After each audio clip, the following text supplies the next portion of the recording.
If you think EMS is just for rehab, or that 20 minutes in the suit is gonna replace an entire gym session, you've been lied to.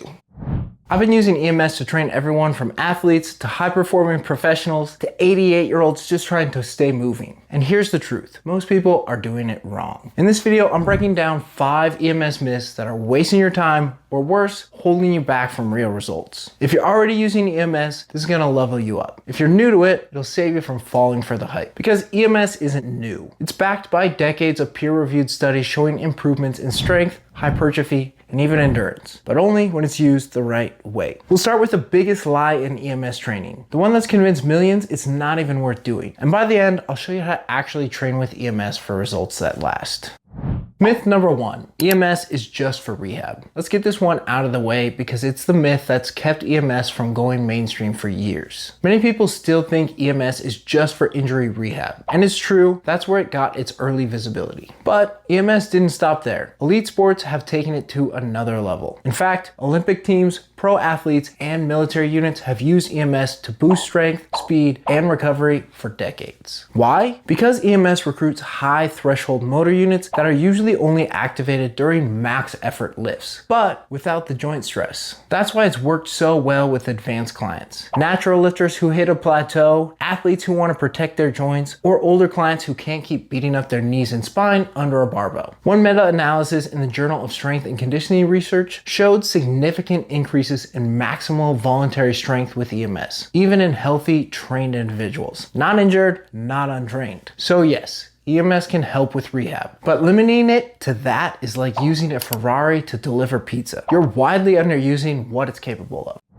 Myth number 2, just let the machine do the work. This one drives me crazy because it's still everywhere on social media. Someone's standing still in an EMS belt. Abs or glutes shaking like crazy, claiming they're getting a full workout. That's not training, it's just twitching. Here's the deal. Passive EMS, meaning just standing there while the machine zaps you, was studied in early rehab protocols, but it barely stimulates the adaptations you want if your goal is strength, power, or endurance. Research in the European Journal of Applied Physiology showed that voluntary contractions, aka moving under EMS, produce significantly more hypertrophy and motor unit recruitment than passive EMS. That's because the brain still plays a huge role in motor learning and strength. You need movement, you need intent. Without movement, you're just getting electrocuted. With movement, you're amplifying real training stress. The EMS suit doesn't do the work for you. It makes your muscles work harder during the movement, and that's the key.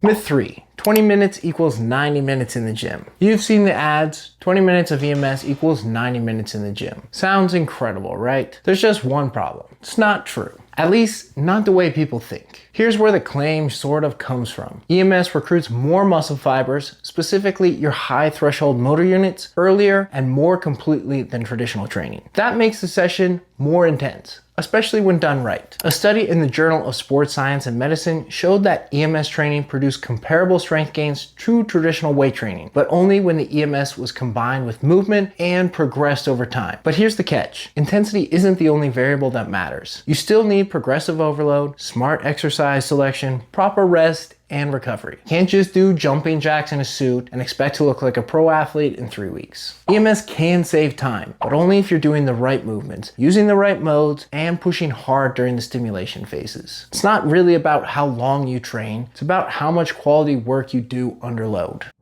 Myth 4, EMS is only for beginners. This next one's everywhere, especially in strength circles. People see EMS as a shortcut, or worse, as something only for people who can't train hard. But the truth, EMS is actually more effective for experienced lifters, because the more trained you are, the harder it is to recruit new motor units or break through plateaus. EMS forces recruitment, even when your nervous system is tapped. One study in Frontiers in Physiology found that superimposed EMS increased torque and rate of force development more than voluntary contractions alone, even in trained athletes. And here's something most people miss. EMS lets you train at high intensity with less joint stress. That's a game changer for anyone who's had injuries or just wants to keep lifting hard without grinding cartilage. Just exactly how I got into EMS. So no, it's not just for beginners. It's for anyone who wants to get more out of their training, especially if you're already pushing the limits. Advanced stimulus, low wear and tear, that's not a gimmick, it's just a smart upgrade.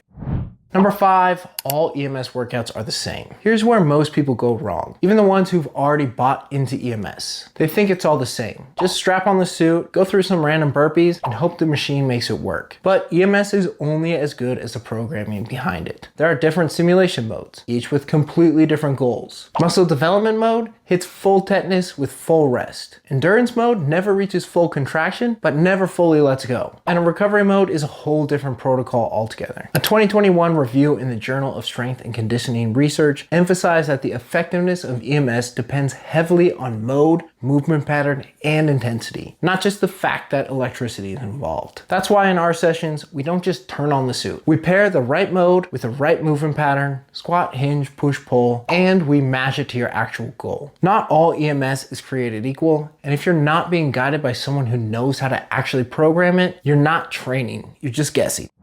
Look, EMS isn't magic, and it's not a shortcut. But when it's used right, it's one of the most powerful tools in modern training. Don't fall for the hype, and don't waste your time doing random exercises in a suit with the wrong settings. If you've ever been confused about EMS, or worse, misled, now you know what actually matters. Whether you're training with EMS now, or just thinking about it, make sure you're doing it with intention, not just intensity. And if you got questions, drop them in the comments. I read every single one, and I'll help you cut through the noise.